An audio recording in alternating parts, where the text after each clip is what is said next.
চীনের পূর্বাঞ্চলের উপকূলে শক্তিশালী টাইফুন বাভির আঘাতে আশঙ্কায় সর্বোচ্চ সতর্কতা জারি করা হয়েছে। ঝড়টি রোববার ভোরে ঝোজিয়াং প্রদেশের ওয়েনঝো উপকূলে আছড়ে পড়তে পারে বলে পূর্বাভাস দিয়েছে কর্তৃপক্ষ। সম্ভাব্য দুর্যোগ এড়াতে ঝোজিয়াং ও পার্শ্ববর্তী ফুজিয়াং প্রদেশ থেকে ৬ লাখেরও বেশি মানুষকে আগেই নিরাপদ আশ্রয়ে সরিয়ে নেওয়া হয়েছে। এর আগে টাইফুনটি জাপানের দক্ষিণাঞ্চলীয় সাকিশিমা দ্বীপপুঞ্জে ভারী বৃষ্টি ও দমকা হাওয়া নিয়ে আঘাত হানে এবং তাইওয়ানের উত্তরাঞ্চল অতিক্রম করে চীনের দিকে এগিয়ে আসে।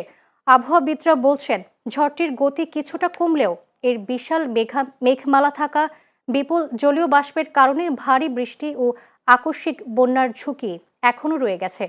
তাইওয়ানেও পাহাড়ি এলাকা থেকে ১৪,০০০-এর বেশি মানুষকে নিরাপদ স্থানে সরিয়ে নেওয়া হয়েছে, যদিও সেখানে এখন পর্যন্ত প্রাণহানির খবর পাওয়া যায়নি। জাপানেও বড় ধরনের ক্ষয়ক্ষতির তথ্য নেই, তবে ফিলিপিন্সে টাইফুন বাভি ও দক্ষিণ পশ্চিম মৌসুমি বায়ুর প্রভাবে সৃষ্ট ভারী বৃষ্টি ও বন্যায় অন্তত ১৭ জনের মৃত্যু হয়েছে। স্থানীয় প্রশাসন পরিস্থিতি নিবিড়ভাবে পর্যবেক্ষণ করছে এবং উপকূলীয় বাসিন্দাদের নিরাপদ আশ্রয়ে থাকার আহ্বান জানিয়েছে। দেশের অর্থনীতির প্রাণশক্তি বলা হয় তৈরি পোশাক শিল্পকে, কিন্তু বৈশ্বিক মন্দা, চাহিদা কমে যাওয়া, উৎপাদন ব্যয় বৃদ্ধি ও সম্ভাব্য মার্কিন শুল্কের চাপে সংকটে পড়েছে বৈদেশিক মুদ্রা অর্জন, কর্মসংস্থান এবং রপ্তানি আয়ের প্রধান ভরসার এই খাত। বিস্তারিত মিঠুন সরকারের প্রতিবেদনে ক্যামেরায় ছিলেন রায়হান উদ্দিন মানিক।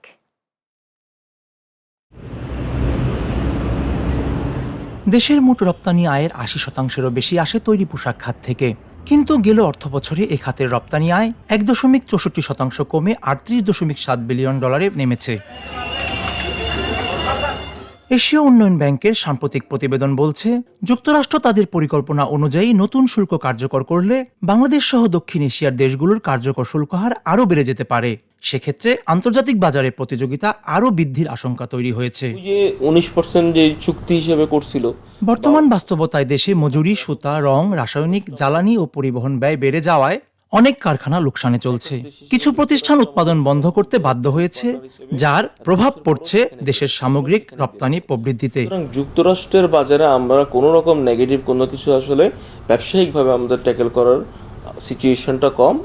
তাই সরকারের কাছে বিনীতভাবে অনুরোধ, তারা সর্বোচ্চ গুরুত্ব দিয়ে যেন কূটনৈতিকভাবে তাদের সাথে সম্পর্কগুলো এমনভাবে ম্যানেজ করেন যাতে করে নতুন করে কোনো শুল্ক আমাদেরকে ক্ষতির মুখে এখানে না ফেলে দেয়। শিল্প উদ্যোক্তারা বলছেন, এ সংকট মোকাবিলায় সরকারের আরও কার্যকর নীতি সহায়তা প্রয়োজন।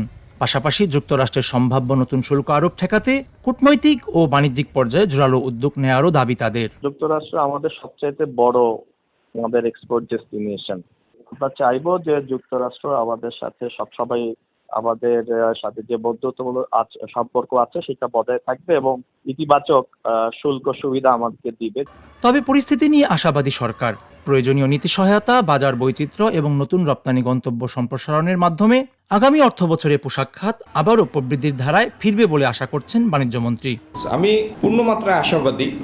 আমরা আমাদের অলরেডি ইনস্টলড যে প্রোডাকশন ক্যাপাসিটি আছে এটা ফুললি ইউটিলাইজ করতে পারলে আর বৈশ্বিক পরিস্থিতি স্বাভাবিক থাকলে এই ৩৮-৩৯ বিলিয়নের আরএমজি এটার বিপুলভাবে বৃদ্ধির সুযোগ এখনো আছে। বিশেষজ্ঞরা বলছেন, কূটনৈতিক উদ্যোগ, উৎপাদন ব্যয় নিয়ন্ত্রণ ও বাজার বহুমুখীকরণের মাধ্যমে এই খাতের প্রতিযোগিতা সক্ষমতা ধরে রাখাই এখন সবচেয়ে বড় চ্যালেঞ্জ। মিঠুন সরকার, চ্যানেল এস, ঢাকা।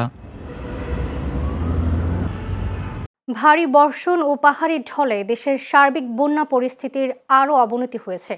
চট্টগ্রাম ও সিলেট সহ দেশের বিভিন্ন জেলায় বন্যা ও পাহাড় ধসে মৃতের সংখ্যা বেড়ে ৩৯ জনে দাঁড়িয়েছে। লাখ লাখ মানুষ এখন পানিবন্দী। প্রধান নদীগুলোর পানি বিপদসীমার উপর দিয়ে প্রবাহিত হওয়ায় প্লাবিত হচ্ছে নতুন নতুন এলাকা। দুর্গত এলাকায় দেখা দিয়েছে খাদ্য ও বিশুদ্ধ পানির তীব্র সংকট। উদ্ধার ও ত্রাণ কার্যক্রমে নেমেছে সেনাবাহিনী। বিস্তারিত প্রতিবেদনে। আকাশ ভাঙা বৃষ্টি আর পাহাড়ের ঢলে লণ্ডভণ্ড দেশের দক্ষিণ পূর্ব ও উত্তর পূর্বাঞ্চল। চট্টগ্রাম বিভাগের ৭টি উপজেলায় এখন প্রায় ৪ লাখ মানুষ পানিবন্দী। এমন বৈরী আবহাওয়ায় স্থগিত করা হয়েছে চট্টগ্রাম বোর্ডের এসএসসি পরীক্ষাও। দেশের ৯ লাখেরও বেশি মানুষ এখন চরম সংকটে। লাইতে দিনে 24 ঘন্টা, এরকম 24 ঘন্টা বৃষ্টি কখনো দেখি নাই 30 বছরের ভিতরে, এই প্রথম দেখলাম এই বৃষ্টিটা। অসুবিধা আর অসুবিধা কি বাইরে হলে ভিজি, অতটুকু বাইরে হলে ভিজি, পানি কাঞ্জি। নৌকা চালাচ্ছি 10 থেকে 15 বছর, এরকম বৃষ্টি দেখিনি। এখন বর্তমান খুবই লোকসান হচ্ছে, আমাদের চলার খুবই কষ্ট, আমাদের আয় একেবারে নিম্নে চলে গেছে। শহরে পানি উঠলে তো আপনার মনে করেন জলবদ্ধতা, নালার কাঁচরা গুচরায় মানুষের অসুবিধা হয়। বেন্দালা কি ভাড়া দুটা পাইছি, এই সারা চিটাং ঘুরে চলে আসছি, সব পানি, বৃষ্টি পড়তেছে তো কোনো মানুষজন বাইরেতেছে না। বন্যার পানিতে বান্দরবন রাঙ্গামাটি সড়কের একটি সেতু ধসে এই দুই জেলার মধ্যে যোগাযোগ বিচ্ছিন্ন হয়ে গিয়েছে। এছাড়া সড়ক ডুবে যাওয়ায় অনেক জেলার সাথে বিচ্ছিন্ন হয়ে গেছে উপজেলাগুলোর যোগাযোগ। তলিয়ে গেছে বিঘার পর বিঘা ফসলি জমি ও মাছের ঘের। বসত বাড়িতে পানি ওঠায় মাথা গোঁজার ঠাঁই পেতে আশ্রয় কেন্দ্রে ছুটছেন উপদ্রুত এলাকার মানুষ। এই যে আমার তিস্তা পাড়ের লোক মনে হয় যে নদী প্রায় নদী মানে পানি আসতেছে আর বাড়িঘর ডুবে যেতেছে। এই নদীর পাড়ের মানুষের আমাদের খুবই বিপদ, এই পানি ওঠে এই কমে, খুব সমস্যার মধ্যে আমরা আছি। পানি হঠাৎ করে বাড়ার কারণে আমাদের যে ফসলি জমি আছে, বীজতলা আছে, সবচেয়ে বেশি সমস্যার সম্মুখীন হইতে হচ্ছে। দুর্গত এলাকায় বেসামরিক প্রশাসনকে সহায়তায় মাঠে নেমেছে সেনাবাহিনী। ক্যাম্প স্থাপন করে চলছে উদ্ধার ও ত্রাণ কার্যক্রম। সরকারি ও বেসরকারি ভাবে ত্রাণ বিতরণ শুরু হলেও তা প্রয়োজনের তুলনায় অপ্রতুল। প্রায় 2980 জন শরণার্থী এই 5-6 দিনে আমরা সেখানে খাবার দিয়েছি। আমরা সেটা গবেষণা রাষ্ট্রীয়ভাবে তাদের যতক্ষণ না আমরা পুনর্বাসন করতে না পারবো ততক্ষণ এই ঝুঁকিটা কিন্তু রয়ে যাবে। কাজে আমাদেরকে এখানে কিছু স্বল্পমেয়াদী, কিছু মধ্যমেয়াদী, কিছু দীর্ঘমেয়াদী পরিকল্পনা পাহাড়ে যারা আছে তাদের জন্য আমাদের নিতে হবে। এদিকে সুরমা, কুশিয়ারা, মনু সহ প্রধান নদীগুলোর পানি বিপদসীমার উপর দিয়ে প্রবাহিত হওয়ায় সিলেট অঞ্চলে নতুন করে বন্যার আশঙ্কার কথা জানাচ্ছে পানি উন্নয়ন বোর্ড। ধলই নদীর বাঁধ ভেঙে আকস্মিকভাবে পানি প্রবেশ করছে, ইন্ডিয়া থেকে যে ঢল নেমেছে সেই পানিটা এখানে আমাদের শ্রীপুর, ভান্ডারিগাঁও সহ বেশ কয়েকটা গ্রাম এখানে প্লাবিত হয়েছে। আমরা ইতিমধ্যে এগুলো খোঁজখবর রাখছি, যেখানে যেখানে যদি কোনো বাড়িঘর ডুবে যেয়ে থাকে বা কোথাও কেউ পানিবন্দী হয়ে থাকে আমাদের তাদের উদ্ধারের যথেষ্ট প্রস্তুতি রয়েছে। মৌলভীবাজার যে প্রধান নদী ধলা এবং মনু, দুটার পানি আমরা সকাল 9টা রিডিং অনুযায়ী মনু নদীর পানি বিপদসীমার 55 সেন্টিমিটার উপর দিয়ে এবং ধলা নদীর পানি বিপদসীমার 33 সেন্টিমিটার উপর দিয়ে প্রবাহিত হচ্ছে। ইতিমধ্যে আপনি জানেন ধলা নদীর একটা স্থানে বাঁধ ভেঙে কিছু এলাকা নিম্ন এলাকা প্রভাবিত হয়েছে এবং মনু নদীতে এখনো পর্যন্ত কোনো জায়গায় বাঁধে কোনো ক্ষতি হয়নি। চলতি বন্যায় 7টি জেলা বিপর্যস্ত হবার পাশাপাশি সিলেট, সুনামগঞ্জ ও নেত্রকোনা সহ আরো 8টি জেলা এখন নতুন করে বন্যার ঝুঁকিতে। আবহাওয়াবিদদের শঙ্কা, বৃষ্টি না কমলে পরিস্থিতি আরো ভয়াবহ রূপ নিতে পারে। আশরাফুন নাহার মালা, চ্যানেল এস, নিউজ ডেস্ক। জাতীয় সংসদের স্পিকার মেজর অবসরপ্রাপ্ত হাফিজ উদ্দিন আহমেদ বলেছেন, 1971 সালের মুক্তিযুদ্ধ কোনো নির্দিষ্ট দলের নয়, বরং এটি ছিল সাধারণ জনতার যুদ্ধ। তিনি আরও বলেন, 25শে মার্চ রাতে তাজউদ্দিন আহমেদের অনুরোধ সত্ত্বেও শেখ মুজিবুর রহমান স্বাধীনতার ঘোষণা দেননি, কারণ তিনি বিচ্ছিন্নতাবাদী হতে চাননি। আজ retired armed forces officers welfare association helmet হলে আয়োজিত দি ইস্ট বেঙ্গল রেজিমেন্ট ইতিহাস, ঐতিহ্য এবং বাংলাদেশের অভ্যুদয় শীর্ষক এক আলোচনা সভায় প্রধান অতিথির বক্তব্যে স্পিকার হাফিজ উদ্দিন আহমেদ এসব কথা বলেন। এ সময় অনুষ্ঠানে বিশেষ অতিথি হিসেবে উপস্থিত ছিলেন বাংলাদেশ সরকারের মুক্তিযুদ্ধ বিষয়ক মন্ত্রী অ্যাডভোকেট আহমেদ আজম খান। এছাড়াও ইস্ট বেঙ্গল রেজিমেন্টের অবসরপ্রাপ্ত কর্মকর্তা, বীর মুক্তিযোদ্ধা, বিভিন্ন শিক্ষা প্রতিষ্ঠানের শিক্ষক, শিক্ষার্থী এবং আমন্ত্রিত অতিথিরা উপস্থিত ছিলেন। জাতিসংঘের টেকসই উন্নয়ন বিষয়ক উচ্চ পর্যায়ের রাজনৈতিক ফোরামে জলবায়ু সহনশীলতা, পানি নিরাপত্তা, দক্ষ মানব সম্পদ উন্নয়ন এবং উদ্ভাবন নির্ভর শিল্পায়নকে বাংলাদেশের উন্নয়ন কৌশলের প্রধান অগ্রাধিকার হিসেবে তুলে ধরা হয়েছে। প্রধানমন্ত্রীর কার্যালয়ে এসডিজি বিষয়ক মুখ্য সমন্বয়ক অধ্যাপক ডক্টর এস.এম. আব্দুল আওয়াল জানান, নিরাপদ পানীয় জল নিশ্চিত করা, সেচ ব্যবস্থা উন্নয়ন, বৃষ্টির পানি সংরক্ষণ, ভূগর্ভস্থ পানির স্তর পুনরুদ্ধার এবং আগামী 5 বছরে 20,000 কিলোমিটার খাল খননের পরিকল্পনা বাস্তবায়নে কাজ করছে সরকার। একই সঙ্গে তিস্তা ব্যারেজ প্রকল্প সহ আন্তঃসীমান্ত পানি ব্যবস্থাপনায় আন্তর্জাতিক সহযোগিতা জোরদারের উপর গুরুত্বারোপ করা হয়। এসডিজি 9 বিষয়ক অধিবেশনে তিনি বলেন, স্বল্পোন্নত দেশের তালিকা থেকে উত্তরণের প্রাক্কালে সহনশীল অবকাঠামো, টেকসই শিল্পায়ন এবং উদ্ভাবনী বাংলাদেশের ভবিষ্যৎ উন্নয়নের ভিত্তি। তরুণদের দক্ষ জনশক্তিতে রূপান্তর করতে কারিগরি ও বৃত্তিমূলক শিক্ষা, বিজ্ঞান ও প্রযুক্তি নির্ভর শিক্ষা, ডিজিটাল অবকাঠামো এবং উদ্যোক্তা উন্নয়নে বিনিয়োগ বাড়ানোর কথাও তিনি তুলে ধরেন। পাশাপাশি কৃষি, জৈব প্রযুক্তি, ওষুধ, চামড়া, ডিজিটাল ও সৃজনশীল শিল্পে আন্তর্জাতিক বিনিয়োগের আহ্বান জানিয়ে বলেন, সাম্প্রতিক গণতান্ত্রিক নির্বাচনের পর দেশে স্থিতিশীল ও বিনিয়োগ বান্ধব পরিবেশে আরও শক্তিশালী হয়েছে, যা টেকসই উন্নয়ন, কর্মসংস্থান সৃষ্টি এবং পারস্পরিক লাভজনক অংশীদারিত্বের নতুন সম্ভাবনা তৈরি করবে। We aim to establish Science Park in our country and follow the CRO model, Contract Research Organization model, to attract the investors on the agriculture, biotechnology, and vaccine research. In this regards, we look forward for the investment in the green technology, sustainable industry, and innovation that will be essential for achieving long-term development. শ্রমিকদের সর্বনিম্ন মজুরি 30,000 টাকা করা উচিত বলে মন্তব্য করেছেন বাংলাদেশ শ্রমিক কল্যাণ ফেডারেশনের কেন্দ্রীয় সভাপতি অ্যাডভোকেট আতিকুর রহমান। শনিবার সকালে ঝিনাইদহ শিশু একাডেমিতে শ্রমিক কল্যাণ ফেডারেশনের দায়িত্বশীল সম্মেলন শেষে সাংবাদিকদের এ কথা বলেন তিনি। আতিকুর রহমান জানান, বৈষম্যমুক্ত বাংলাদেশ গড়তে হলে শ্রমিকদের সাথে বৈষম্যহীন আচরণ করতে এবং শ্রমিকদের জন্য বাধ্যতামূলক রেশনিং ব্যবস্থা চালু করতে সরকারের প্রতি আহ্বান জানান। এ সময় উপস্থিত ছিলেন সম্মেলনে বাংলাদেশ শ্রমিক কল্যাণ ফেডারেশন কেন্দ্রীয় সহ সাধারণ সম্পাদক আখতারুজ্জামান সহ অনেকে। সিরাজগঞ্জের সলঙ্গায় বাংলাদেশ জামায়াতে ইসলামের উদ্যোগে রুকুন শিক্ষা বৈঠক অনুষ্ঠিত হয়েছে। শনিবার সকালে সলঙ্গা থানা জামায়াতের আমির রাশিদুল ইসলাম শহীদের সভাপতিত্বে মৌলভী আব্দুল ওয়াহেদ আলী অডিটোরিয়ামের হলরুমে এই শিক্ষা বৈঠক অনুষ্ঠিত হয়। অনুষ্ঠানে সংগঠনের রকুনদের উদ্দেশ্যে ইসলামী আন্দোলনের আদর্শ, সাংগঠনিক কার্যক্রম, দায়িত্ব ও কর্তব্য এবং সমাজ কল্যাণমূলক বিভিন্ন বিষয়ে দিক নির্দেশনামূলক আলোচনা করা হয়।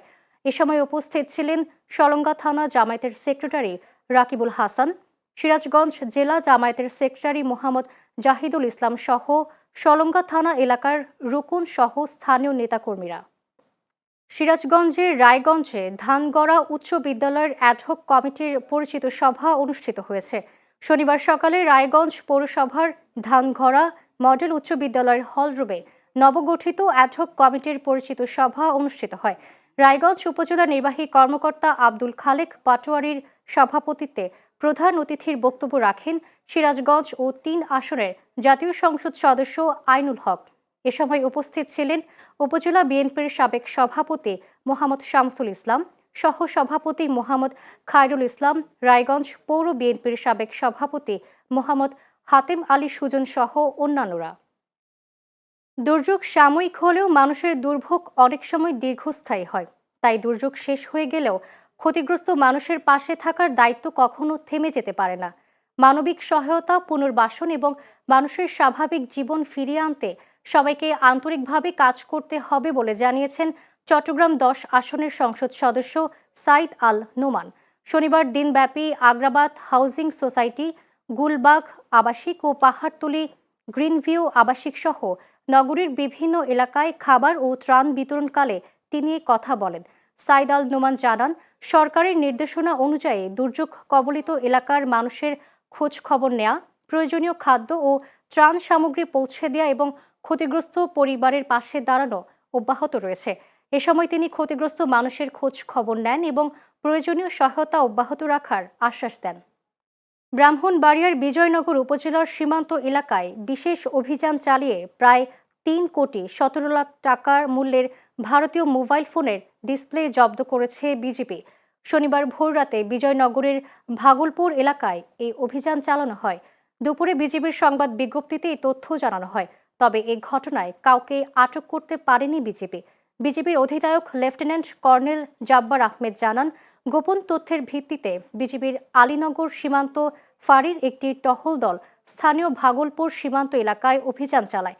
অভিযান চলাকালে 60 থেকে 8 জন ব্যক্তি ভারত থেকে বাংলাদেশের দিকে 2টি বাইসাইকেল করে বস্তা নিয়ে আসতে দেখে বিজিবি তাদেরকে ধাওয়া করলে বস্তা আর বাইসাইকেল ফেলে পালিয়ে যায়।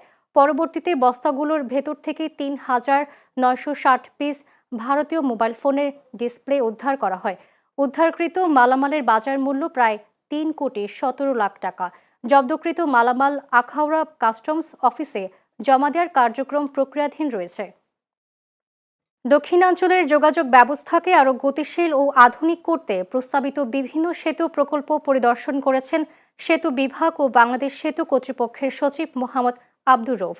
শনিবার সকালে ঝালকাঠি কলেজ খেয়াঘাট থেকে স্পিড বোটে নদীপথে পরিদর্শনে বের হন সেতু সচিব সহ ঊর্ধ্বতন কর্মকর্তারা। এ সময় তারা সুগন্ধা নদীর নলছিটির ৬০ পাকিয়া, সুতালুরি এবং ঝালকাঠির পেট্রোল পাম্প সংলগ্ন ৩টি সম্ভাব্য স্থান ঘুরে দেখেন এবং সংশ্লিষ্টদের কাছ থেকে বিভিন্ন কারিগরি তথ্য সংগ্রহ করেন। প্রস্তাবিত সেতুটি বাস্তবায়িত হলে শুধু 2 উপজেলার যোগাযোগই সহজ হবে না, বরং দক্ষিণাঞ্চলের সামগ্রিক যোগাযোগ নেটওয়ার্কও আরও শক্তিশালী হবে। পাশাপাশি নদীর 2 তীরের অবহেলিত জনপদে বিনিয়োগ, কর্মসংস্থান এবং আর্থসামাজিক উন্নয়নের নতুন সম্ভাবনা সৃষ্টি হবে। রংপুরের পীরগাছায় বার্ষিক উন্নয়ন কর্মসূচির আওতায় অসহায় ও অসচ্ছল মানুষের মাঝে 25টি হুইলচেয়ার ও 2টি সেলাই মেশিন বিতরণ করা হয়েছে। শনিবার উপজেলা প্রশাসন আয়োজিত এক অনুষ্ঠানে উপজেলা পরিষদ সম্মেলন কক্ষে এসব সামগ্রী বিতরণ করা হয়।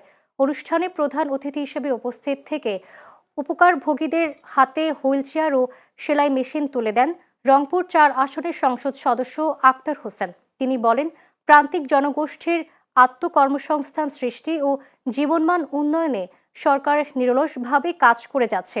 উপজেলা নির্বাহী কর্মকর্তা জাহিদ ইমরুল মুজাক্কিরের সভাপতিত্বে উপজেলা প্রশাসন কর্মকর্তা ও স্থানীয়রা উপস্থিত ছিলেন। তারুণ্যের আশা আকাঙ্ক্ষা বাস্তবায়ন করি, আজকের প্রত্যয় সুন্দর আগামী গড়ি।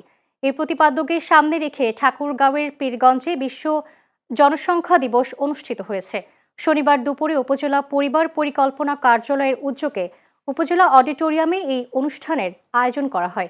উপজেলা পরিবার পরিকল্পনা কর্মকর্তা আব্দুল্লাহ আল মাসুদের সভাপতিত্বে সভায় বক্তব্য রাখেন উপজেলা নির্বাহী কর্মকর্তা গোলাম রাব্বানী সর্দার, পীরগঞ্জ থানার ওসি আব্দুল হাকিম, পীরগঞ্জ উপজেলা স্বাস্থ্য কমপ্লেক্সের আবাসিক মেডিকেল অফিসার ডাক্তার ওয়ারিশ ইয়াজনি সহ অনেকে। আলোচনা শেষে পরিবার পরিকল্পনা বিভাগের মাঠ কর্মীদের স্বাস্থ্য সেবায় বিশেষ অবদান রাখায় ক্রেস ও সনদ বিতরণ করা হয়। বিদ্যালয়ের মাঠের জলাবদ্ধতা নিরসনে দ্রুত প্রয়োজনীয় ব্যবস্থা এবং একই সঙ্গে বিদ্যালয় প্রাঙ্গণে বাউন্ডারি নির্মাণের উদ্যোগ নেওয়া হবে বলে জানিয়েছেন সিরাজগঞ্জ 3 আসনের সংসদ সদস্য মোহাম্মদ আইনুল হক। শনিবার সকালে রায়গঞ্জ উপজেলা পরিষদ অডিটোরিয়ামে বাংলাদেশ প্রাথমিক শিক্ষক সমিতি রায়গঞ্জ উপজেলা শাখার আয়োজনে শীর্ষক আলোচনা সভায় প্রধান অতিথির বক্তব্যে তিনি এসব কথা বলেন। রায়গঞ্জ উপজেলা শাখার সভাপতি মোহাম্মদ হাবিবুর রহমানের সভাপতিত্বে বিশেষ অতিথি হিসেবে বক্তব্য রাখেন উপজেলা নির্বাহী কর্মকর্তা আব্দুল খালেক পাটোয়ারি, জেলা প্রাথমিক শিক্ষা কর্মকর্তা মোহাম্মদ শাহাবুদ্দিন সহ অন্যান্যরা। চাঁপাইনবাবগঞ্জের শিবগঞ্জে চক্ষু হাসপাতালের উপকেন্দ্র উদ্বোধন করা হয়েছে। শনিবার দুপুরে ওয়াটার সাপ্লাই মোড়ে ফিতা কেটে এই উপকেন্দ্রের উদ্বোধন করেন সংসদ সদস্য ডক্টর কেরামত আলী। বাংলাদেশ জাতীয় অন্ধ কল্যাণ সমিতি চাঁপাইনবাবগঞ্জ শাখার উদ্যোগে অনুষ্ঠানের আয়োজন করা হয়।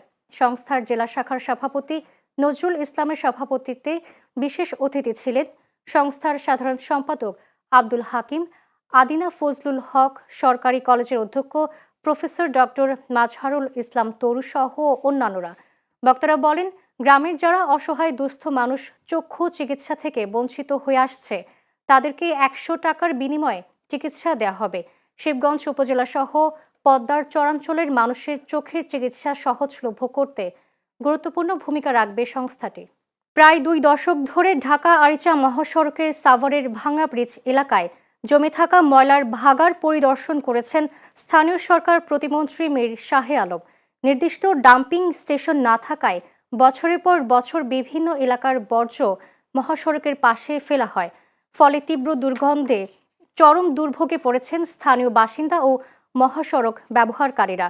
শনিবার দুপুরে পরিদর্শন শেষে প্রতিমন্ত্রী জানান, প্রধানমন্ত্রীর নির্দেশনায় দীর্ঘ 20 বছর পর ঢাকা আরিচা মহাসড়ককে দুর্গন্ধমুক্ত করার কার্যক্রম শুরু হয়। প্রতিমন্ত্রী বলেন, সাভারবাসীকে এই দুর্ভোগ থেকে মুক্তি দিতে প্রয়োজনীয় সব ব্যবস্থা নেওয়া হচ্ছে।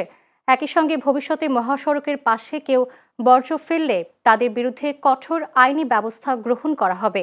এ সময় ঢাকা জেলা প্রশাসক ফরিদা খানম এবং সাভার উপজেলা নির্বাহী কর্মকর্তা সাইফুল ইসলাম উপস্থিত ছিলেন। টানা অতি বর্ষণ ও পাহাড়ি ঢলে কক্সবাজারে বন্যা পরিস্থিতি আরও অবনতি হয়েছে। জেলার নদ নদীর পানি দ্রুত বৃদ্ধি পেয়ে বিভিন্ন স্থানে বাঁধ ভেঙে লোকালয়ে ঢুকে পড়েছে। বিস্তীর্ণ নিম্নাঞ্চল, শত শত বসত বাড়ি এবং গুরুত্বপূর্ণ গ্রামীণ সড়ক তলিয়ে যাওয়ায় জনজীবন কার্যত স্থবির হয়ে পড়েছে। জেলা প্রশাসনের তথ্য মতে প্রায় 7 লাখ মানুষ পানিবন্দী। মাতামুহুরী নদীর পানি চিরিঙ্গা পয়েন্টে বিপদসীমার 1.21 সেন্টিমিটার উপর দিয়ে প্রবাহিত হচ্ছে। এতে চকরিয়া, পেকুয়া ও মাতামুহুরীতে অন্তত 5 লাখ মানুষ পানিবন্দী হয়েছেন। কক্সবাজার চট্টগ্রাম মহাসড়কের কয়েকটি অংশ পানির নিচে তলিয়ে গেছে এবং রেল যোগাযোগ বন্ধ রয়েছে। জেলা প্রশাসক এম.এ. মান্নান জানান, জেলার 640টি আশ্রয় কেন্দ্র প্রস্তুত রাখা হয়েছে। দুর্যোগ মোকাবেলায় 30 লাখ টাকা, 450 মেট্রিক টন চাল ও প্রায় 1,500 প্যাকেট শুকনো খাবার মজুত রয়েছে। অতিরিক্ত বরাদ্দের জন্য মন্ত্রণালয়ে চাহিদাপত্র পাঠানো হবে। বন্যায় ক্ষতিগ্রস্ত কৃষকদের পাশে দাঁড়াতে সরকার প্রয়োজনীয় সহায়তা দেওয়ার প্রস্তুতি নিয়েছে এবং এই লক্ষ্যে দেশের বন্যা কবলিত এলাকায় ইউনিয়ন ও ওয়ার্ড পর্যায়ে ক্ষতিগ্রস্ত কৃষকদের তালিকা প্রণয়নের কাজ চলছে বলে জানিয়েছেন কৃষি ও প্রাণী সম্পদ মন্ত্রী আমিনুর রশিদ ইয়াসিন। শনিবার সকালে কুমিল্লা টাউন হল মাঠে জাতীয় বৃক্ষমেলা 2026-এর উদ্বোধনী অনুষ্ঠানে প্রধান অতিথির বক্তব্য শেষে সাংবাদিকদের তিনি এসব কথা বলেন।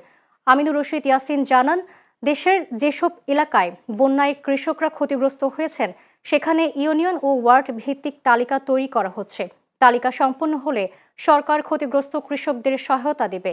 এ সময় উপস্থিত ছিলেন কুমিল্লা সিটি কর্পোরেশনের প্রশাসক ইউসুফ মোল্লা টিপু ও জেলা প্রশাসক রোজিয়া আক্তার সহ সরকারি দপ্তরের কর্মকর্তারা। গোপালগঞ্জের কোটালীপাড়ায় মানবিক সংগঠন আজ সাদাকা ফাউন্ডেশনের নিজস্ব তহবিল থেকে প্রতিবন্ধী, অসহায় ও দুস্থ অর্ধশতাধিক পরিবারের মাঝে খাদ্য সামগ্রী বিতরণ করা হয়েছে। শনিবার সকালে কোটালীপাড়া উপজেলা শিল্পকলা একাডেমি চত্বরে এই খাদ্য সামগ্রী বিতরণ করা হয়। অনুষ্ঠানে প্রধান অতিথি ছিলেন কোটালীপাড়া উপজেলা নির্বাহী কর্মকর্তা সাগুফতা হক। বিশেষ অতিথি ছিলেন আজ সাদাকা ফাউন্ডেশনের প্রধান উপদেষ্টা ও কোটালীপাড়া উপজেলার বিএনপির সভাপতি এস.এম. মহিউদ্দিন, কোটালীপাড়া উপজেলার পৌর বিএনপির সভাপতি ইউসুফ আলী দারিয়া, ইসলামপুর ভবানীপুর মাদ্রাসার প্রধান মুফতি মাসুদুর রহমান ও শাইখুল হাদিস খাদিমুল ইসলাম, গহরডাঙ্গা মাদ্রাসার শাইখুল হাদিস মাওলানা মুর্তুজা হাসান সহ অন্যান্যরা। অনুষ্ঠান শেষে অর্ধশতাধিক প্রতিবন্ধী, অসহায় ও দুস্থ পরিবারের হাতে চাল, ডাল, তেল, আলু, পেঁয়াজ সহ বিভিন্ন নিত্য প্রয়োজনীয় খাদ্য সামগ্রী তুলে দেওয়া হয়।